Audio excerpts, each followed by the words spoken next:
Bismillahirrahmanirrahim. Assalamualaikum warahmatullahi wabarakatuh. Sobat-sobat ngabarin kabar terkabar, semoga selalu dalam keadaan sehat walafiat, setelah diberikan rezeki yang halal, berkah, lancar, dan juga banyak.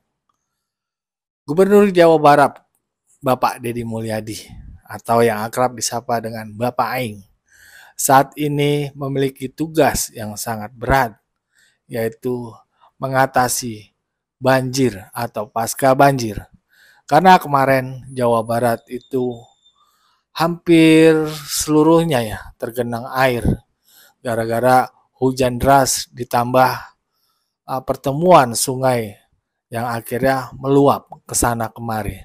Terutama Bekasi, Puncak, Cisarua.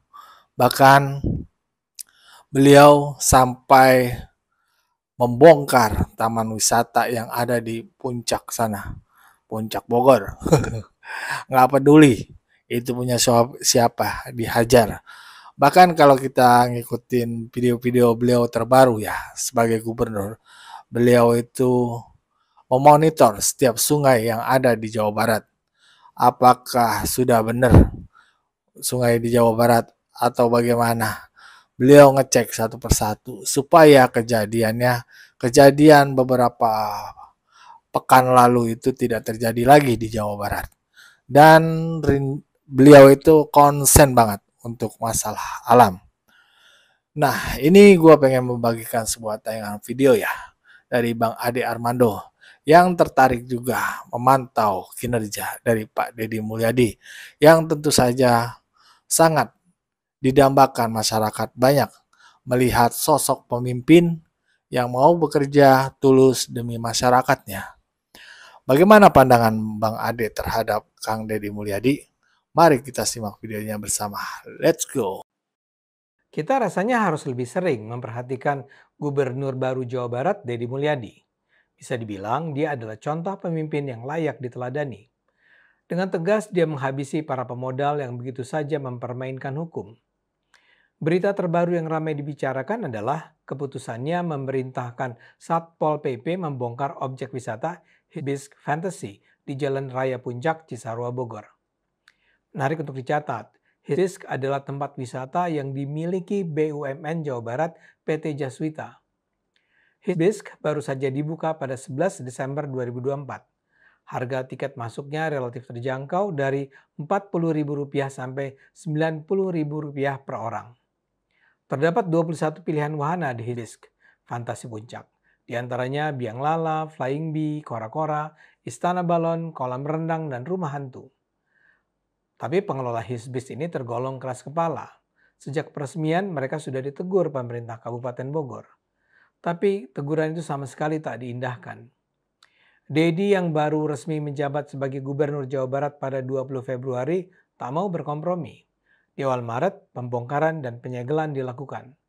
Deddy menjelaskan pembongkaran dilakukan karena luas bangunan yang tidak sesuai dengan perizinan lahan. Semula PT Jaswita hanya mengajukan izin pembangunan lahan sebesar 4.800 meter persegi. Namun dalam pelaksanaannya, PT Jaswita mengembangkan lahan hingga 15.000 meter persegi. Dengan kata lain, sekitar 11.000 meter persegi lahan Hibiscus Fantasi Puncak tidak berizin. Hibiscus juga dituduh menjadi penyebab banjir bandang yang melanda kawasan Puncak, bahkan sampai membenamkan sebagian daerah Bekasi hari Minggu lalu. Pembongkaran tempat wisata ini disambut dengan antusias oleh warga Cisarua karena lokasi Hibiscus merupakan hulu daerah aliran Sungai Ciliwung. Warga yang mendukung pembongkaran mengatakan mereka selama ini sudah berjuang agar pembangunan Hibiscus dihentikan. Mereka sudah datangi PT Perkebunan Nusantara, mereka sudah bersurat ke DPRD tapi tidak mendapat jawaban. Kini harapan dilimpahkan pada Kang Deddy. Pemimpin daerah seperti Deddy memang sejak lama diharapkan ada di Indonesia. Pemimpin yang memilih untuk membela rakyat dan tidak tunduk pada pengusaha. Keluhan tentang penataan puncak sudah sangat lama disampaikan. Namun para pemodal yang telah menguasai tanah di daerah itu melakukan langkah-langkah eksploitatif dengan mengabaikan regulasi dan peraturan yang sudah ditetapkan.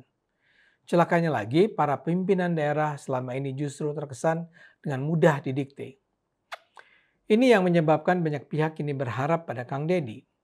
Deddy kini berusia 53 tahun adalah politikus Gerindra. Dia punya pengalaman lama memimpin daerah.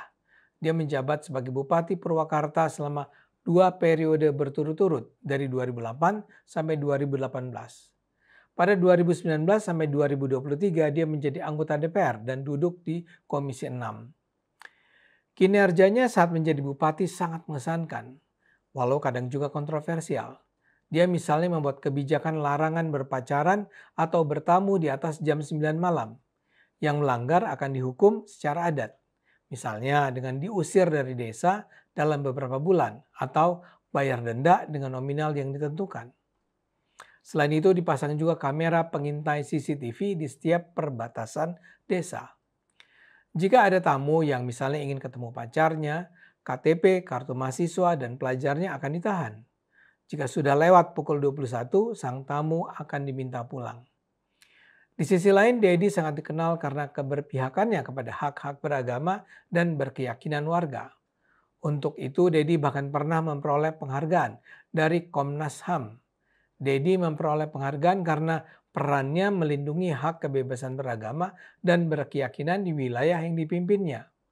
Komnas HAM menyatakan Deddy melawan fenomena yang terjadi di Indonesia.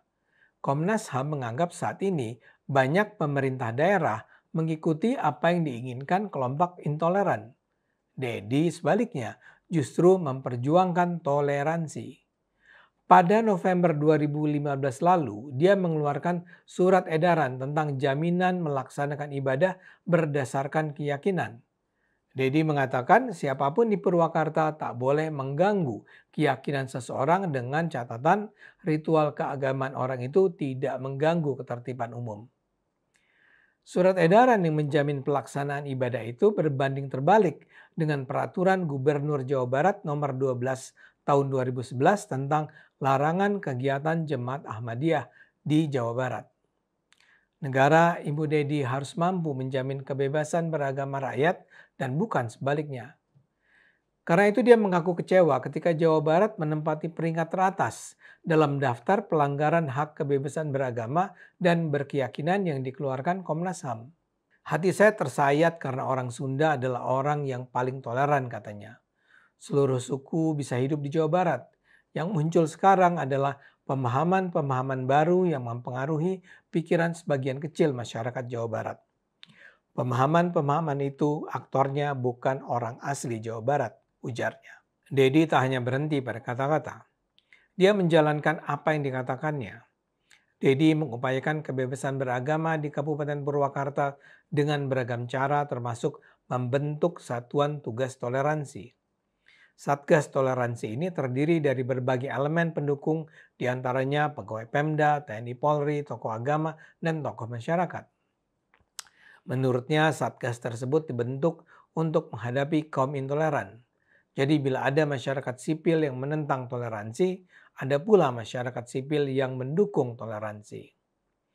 Para anggota Satgas tersebut mengikuti sekolah ideologi.